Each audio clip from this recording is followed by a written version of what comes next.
Hi, welcome to another calculations training session. Today's topic is going to be health economics, and this is going to be broken down into a few key different areas. So the first area that I'm going to look at in today's video is going to be about reducing practice expenditure. Now, this type of question generally tends to come on the exam in one of two formats. The first one being where potentially they may ask you to calculate what is the cost difference or potential saving to a doctor surgery or a CCG group about switching somebody from drug A to drug B, or it could be service A to service B. Generally this question tends to also say you've got a practice with a certain number of patients of a particular size, however only this percentage or this amount of patients are eligible to be switched from drug A to drug B, hence in asking you to perform a few extra different calculations. They may give you different quantities for drug A and B, so you may have to calculate them to be equivalent the same number of days treatment in order to be able to look at the potential cost saving. The second part of question that can tend to turn up, which I'll be taking a look at, is the cost of a particular drug or treatment. Other topics which I'm going to be covering on health economics, which may not be in this video of health economics part 1 but may be coming later in part 2, is calculating the cost of a private prescription, looking at the number needed to treat or the number needed to harm calculation questions that tend to appear, taking a look at QALYs, so what is the cost per QALY, which is again another common question that can appear on the GPHC exam. So let's move on to example 1.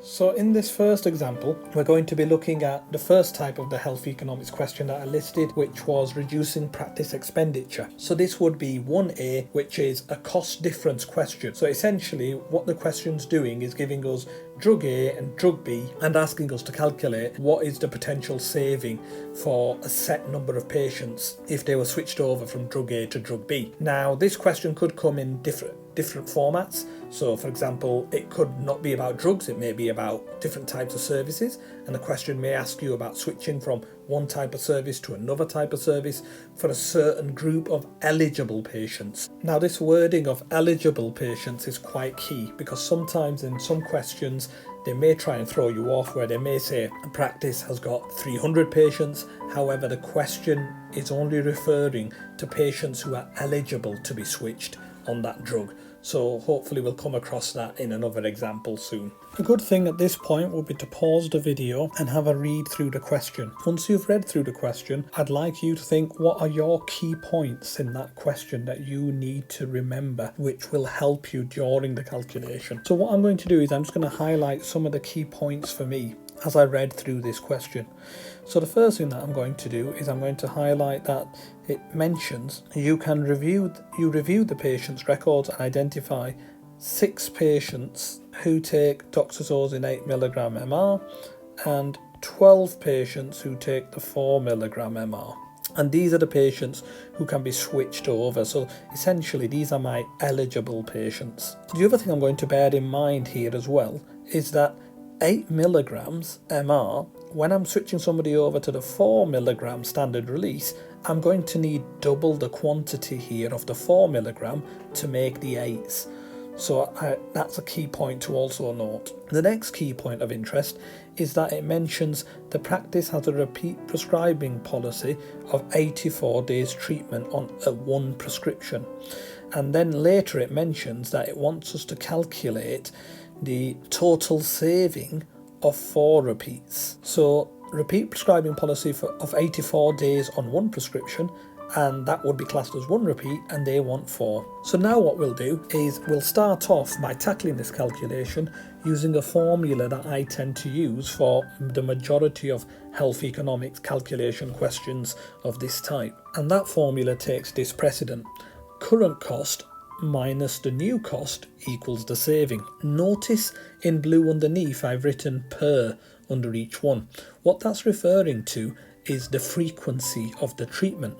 So for example, if I'm looking at the current cost per 28 days, I will minus the new cost over that same frequency per 28 days. equals the saving over the same frequency per 28 days, which is why when I mentioned that we'll be switching somebody from 8mg MR to 4mg MR, I would have to calculate the new cost for the 4mg MR over the same 28 days, so I would need double the amount. So the first step we're going to do is we're going to fill in this formula for the current cost minus the new cost. So the current cost of 8mg MR is £9.98, and we're going to take away our £1.07 over here times by 2. Why times by 2? Well, remember earlier we said that we need 2 of the 4mg tablets for 1 of every 8mg tablet. So 2 times £1.07 is £2.14, and that gives me a value of £7.84, and I'm going to write here that's for 28 days treatment, and that's the 8mg. The next one I'm going to look at is the 4mg MR, current cost minus the new cost, which to give me my saving over the same 28-day period. So the 4mg MR cost £5, and I'm going to minus £1.07. £1.07, why? Because £1.07 is the cost of doxazosine 4mg standard release, 28 days treatment, and my £5 came from doxazosine MR 4mg, 28 days treatment. So that gives me a value of £3.93, and again that's 28 days treatment, and that's the 4mg. Now, in the question, it mentions that there are 6 patients who take doxazosine 8mg MR, which we highlighted. So I'm going to do 6 patients times, and I'm going to multiply this by my £7.84 to give me an answer of £47.04, and that's for 28 days treatment, and that's the 8mg MR. Now, in the question, it also mentions that 12 patients are taking the 4mg MR. So I'm going to do 12 patients multiplied by my £3.93 saving, and my cost saving for 12 patients gives me 12 times 3.93, which is £47.16, and that's the saving over 28 days for the 4mg MR. Now, at this point, what I'm going to do is I'm going to now add together my total savings over here. So my total saving equals plus, so if I add these two values together, I get £94.20, and that is my cost saving over 28 days. So the next step now is to look back at our question, and it says that the practice has a repeat prescribing policy of 84 days of treatment. So if I've calculated 28 days, I need to now work out what would be 84 days. And to do that, we'll do £94.20, which is our answer from here, times by 3, because 3 times 28 is 84. So that will give me 84 days treatment, which is £282.60. Now, again, in the question, it mentions what is the total saving for 4 repeats. Well, 1 repeat is 84 days. So I'm just going to write this down so you can visually see this. 1 repeat equals 84 days. And they want to know what is our treatment for 4 repeats. So all we do is we times our answer by 4. So that would be £282.60 times by 4 to give us a value of £1,130.40. Now, £1,130.40 rounded to the nearest pound is £1,130, as the 40p is below 50, so you round down, and that is our answer.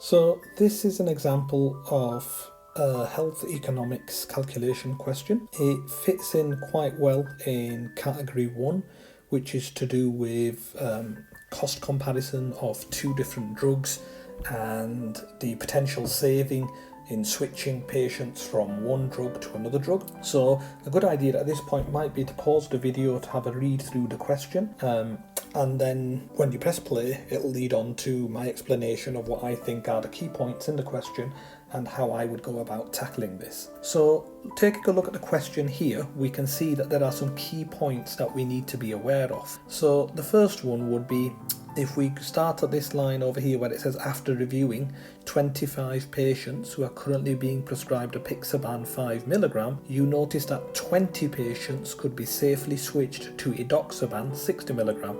So this part's important where it's saying 20 patients are eligible, because these are the 20 patients that could be switched, and we're switching from apixaban 5mg to edoxaban 60mg. Now in the last part of the question, it asks us that given that the practice has a repeat prescribing policy of 30 days of treatment per prescription, so 30 days of treatment per prescription, what would the total saving be for 3 repeats? So let's highlight that bit as well really, total saving for 3 repeats. Assuming all 20 eligible patients are switched to edoxaban 60mg tablets. Give your answer to the nearest pound. So the nearest pound is important, as when we calculate our final answer, we may need to round it to the nearest pound. Now, to start in the calculation of this question, I'm going to use a formula which I generally tend to use for health economics in terms of cost saving or potential saving scenarios, which is the current cost minus the new cost equals the saving. And the current cost is over a set period of time minus the new cost over that same set period of time equals the saving over that set period of time. So that's very, very important. Whatever frequency you're going to use for the calculation, if it's over 28 days or it's over 2 months, ensure that each part of this equation or formula, you're using the same number of days or months in the calculation.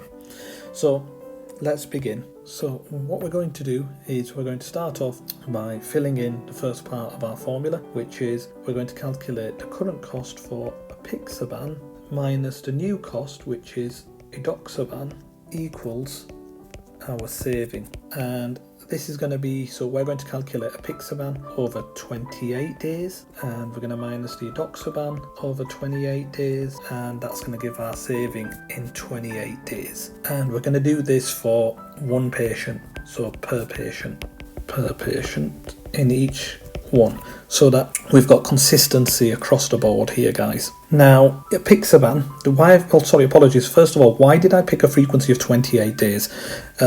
The reason I picked a frequency of 28 days is because in the question, it actually tells us the price for 28 tablets. And the frequency, when I look in the question, is 1 a day for edoxaban, so it's just a little bit more convenient for me to stick to 28 days. Obviously, you could do this same question for 56 days if you wanted, or a month, whatever number of frequency you wanted to do it for. When you get the GPHC exam, obviously they may change this scenario to a different scenario where it may be 84 days of treatment given in an 8-pack of 84 at 1 a day. Now, to calculate our cost for apixaban over 28 days, the price is £26.60 for 28 tablets, but the dose is 1 tablet BD, 1 tablet twice a day. So it's going to be £26.60 for 28 tablets, but we're going to need 56 tablets as the dose is twice a day. So we're going to do £26.60 times 2. And our cost for edoxaban over 28 days is going to be £49, as it's 1 tablet a day, and it's £49 for 28 tablets. So we're going to do £26.60 minus our £49, which is £53.20 minus £49, and that gives us a value of £4.20 saving per 28 days. Now at this point, I'm going to come back over here and take a look here. So we've got, now here it tells us that we want 30 days of treatment per prescription and a total saving for 3 repeats. So 30 days equal 1 repeat, therefore 90 days equal 3 repeats, because we want to calculate 3 repeats. So 3 times 30 is 90. So we can take our £4.20 from here, and we can divide this £4.20 by 28, because it's £4.20 for 28 days supply. So we'll work out £4.20 divided by 28, which will give us 1 day supply, and then we'll multiply this by 90, because it's 90 days. So what have I done? I've done £4.20, which was the cost for 28 days, divided by 28 to get the cost for 1 day, and then I've multiplied this by 90, because I want the price for 90 days, and that gives me a value of £13.50 per 90 days per patient. Now let's have a look at the other highlighted bits that we did in the question here. So all 20 eligible patients to switch to edoxaban. So 20 eligible patients here. Even though the question talked about after reviewing 25 patients, only 20 were eligible. So we're going to do 20 patients times our saving of £13.50, which was from here, and 20 patients times £13.50 gives us a value of £270. Now our question asks for the answer to the nearest pound. £270 is already rounded to the nearest pound, therefore that would be our answer of £270.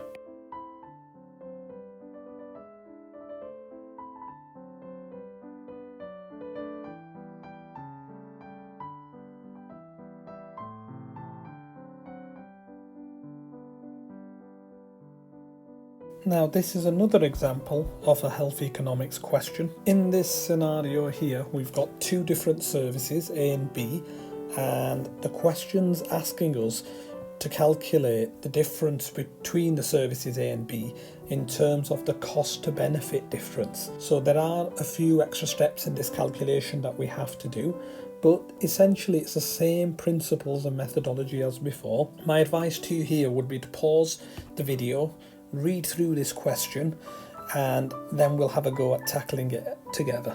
The first step I'm going to perform is highlighting out key bits of information that I need to be aware of in the calculation of this question. So it mentions that there's a population size of 200,000. It mentions that each total knee replacement surgery costs 4,200. It also talks about the reduction in prevalence of operations by each method.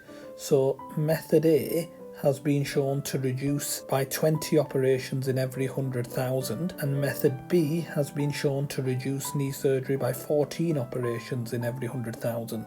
So I know my population is 200,000, so again in this scenario it's all about eligible patients, so we need to bear this in mind in our calculations. Then we've got some information relating to 2 different methods, method A and method B. It tells us values for each cost in those methods, so we'll have to total those costs up. I can see a pretty important piece of information in there though. It talks about that the education service is run by 2 nurses, and in the costs it mentions 1 nurse cost, so 15,000 per annum. So I will have to take into account here that there'll be a times 2 to work out the cost for 2 nurses. The other information about hours and number of weeks is irrelevant, because if we look under costs for both services, it all talks about per annum, so they're all in the same frequency of time when we're comparing, so that's quite good. Less calculations there. So now moving on to actually perform the calculation, what I'm going to do to begin with is I'm actually going to first of all calculate what are the total costs involved in both methods. So step 1, I'll calculate the total costs of A and then of B. Step 2, what I'll do is I'll calculate the total knee replacement costs for the number of operations that were reduced. So total knee for reduced in A and then B. Step 3 is going to be where I'm going to subtract my total cost in 1, calculation number 1, from 2. That'll give me the saving for each one, and that's for A and B. And then the last stage is going to be whichever value is higher, A or B, I will then subtract the lowest from the highest. That'll give me the incremental cost benefit. So in step 1, we're going to calculate our total costs of A and B. So let's have a look. Number 1. So the total cost of method A equals the nurse salary, which was 15,000 per annum, times by 2, so that's going to give me 30,000. The literature creation and printing costs, which were 5,000. The room venue hire, which was 25,000, and the catering cost, which was 10,000. So all I've done here, guys, is I've taken these values over here, if you can see the mouse cursor, and I've added them all together, remembering that the nurse salary was each per annum, so I had to multiply that by 2. Once I total all these figures together, that gives me a total of £70,000. 30 plus 5 is 35, 35 and 25 gives me 60, 60 plus 10, so £70,000 is my total cost involved in A. And now I'll do the same for B. So for B, I'm looking over here at the physiotherapist salary, 12,500, the swimming pool 35,000, and I'm going to add these two costs together, 12,500 plus 35. That gives me a grand total of £47,500 for service B. Now we'll move on to step 2, which is calculating the total knee replacement costs in the reduced range of service A and B. So step 2, what we're going to do here is we are going to take a look back at our question, and it mentions that method A, I'll just move the cursor to show you, method A has been shown to reduce total knee replacement prevalence by 20 operations in every 100,000.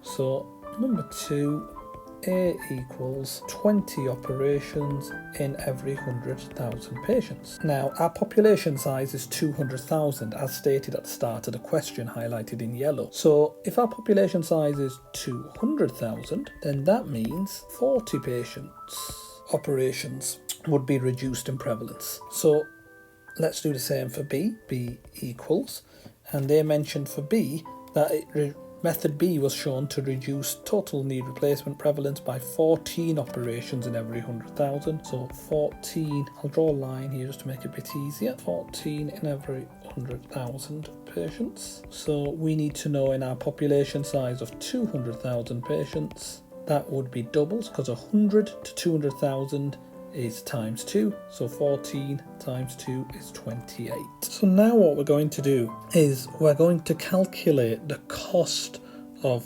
these total replacement knee surgeries for our prevalence in our population sizes. And how do we do that? So what we do is we calculated here that service A, 40 patients were reduced in needing these operations, but how much would that have actually cost? So that would be 40 times by the cost of a surgery, which is 4,200. Where did I get this value from? Well, in the question up here it states that the total knee replacement costs are 4,200. So 40 times 4,200 is 168,000. And let's do the same for B. So for our population size, 28 knee replacement surgeries weren't needed using method B, but how much would they have actually cost? That would have been 28 times by 4,200, which gives us a total cost of 117,600. Now that we've calculated these costs, we can move on to step 3. So in stage 3 now, we're going to subtract and find what is the cost benefit of each option, option A and option B.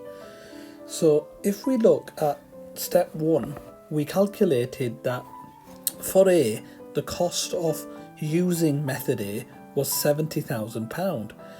In step 2, we found that had we done surgeries with cost A, it would have cost £168,000. So what we're going to do is we're going to do £168,000 minus, in stage 1, we calculated that the cost of using method A would have cost £70,000. So 168,000 minus 70,000 gives us 98,000, and that's the cost benefit that we've just calculated. So just to try and explain this a little bit better, I'm just going to write this here for you, that the 168,000 value I got was the cost of surgeries, the knee surgeries, and the 70,000 I calculated was the cost of using method A. This is important for you to understand, because in the exam, if they give you a different scenario, slightly different wording, you understand what the benefit is of using this methodology. You've kind of understood the foundation of it, really. So now we do the same for step B. So for step B, let's have a look. In the first part, we calculated that it was 47,500, and then we calculated that the cost of those surgeries, I'm just going to change colour here, guys, was 117,600. So if we take these two values, so 117,600 minus 47,500.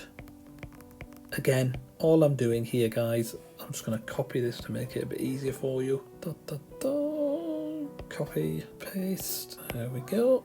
And we can rub this bit out and just replace this with B. So it's the cost of the surgeries minus the cost of using method B.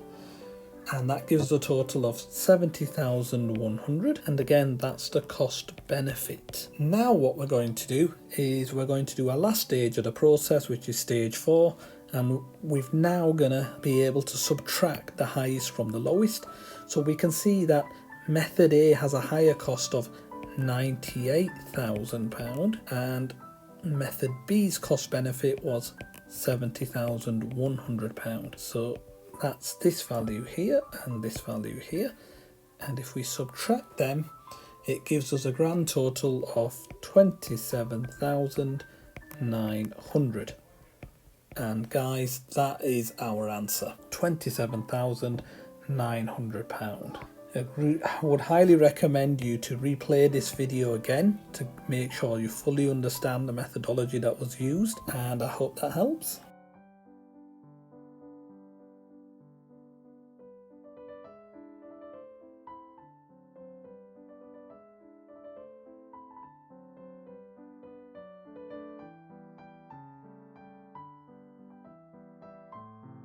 In this example of another health economics calculations question, it's based around the prescribing cost of one particular drug. So again, I would advise you to pause the video at this point, have a read through the question comfortably, and then when you press play, we'll tackle the question together. So generally what I tend to do is I'll read through a question once, and then I will read through the question the second time, highlighting any key points of information that I need to be aware of. So as I read through the questions the second time, I will highlight that it's referring to Vital 1.5 kilocal ready to hang feed. It talks about the fact that the patient uses 2 1000ml bottles per day. The once open must be used within 24 hours isn't really relevant to the question scenario. In the resource pack, I can see this part where it talks about Vital 1.5 ready to hang costs £16.81, and the question asks me to calculate a 4-week supply amount of the Vital, and it wants the answer to the nearest 50p. So jumping over, let's jump into this calculation. So at the top here, we'll start with where it mentions that the patient's using 2 1000ml bottles a day, and we want to calculate a 4-week supply. So we'll do 2 times 28 equals 56 bottles that the patient's going to use in 4 weeks. The next step we're going to do is, we know that from the resource table that a 1000ml supply costs £16.81. So therefore 56 bottles multiplied by £16.81 will give us our total cost, which is £941.36. Now the question actually asks us to round it to the nearest 50p. Now we want to round £941.36 to the nearest 50p. So we take a look at the last two digits, which are 36p, and this would be rounded up to give us an answer of £941.50. Right, so I hope you found the following training videos helpful. Please be aware there are many different methodologies that you can use, different ways to do these calculations.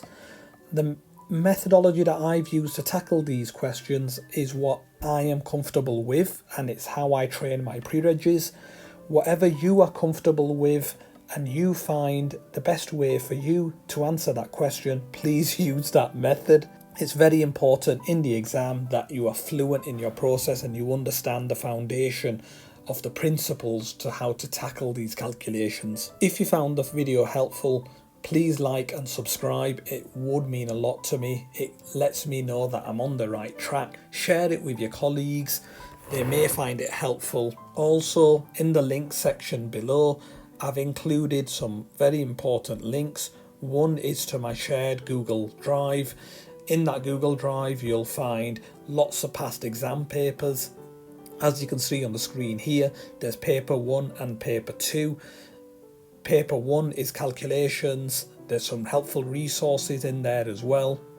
Paper 2, which is a clinical and law and OTC, I've included as many past papers as I can find, and I try and keep that up to date with the Telegram channel again, which is in the link. So every time I update the drives, it'll post up on the Telegram channel. Also on my Buy Me a Coffee page, there's a link in the extras section which has got different timetables in there. There's an OTC checklist in there.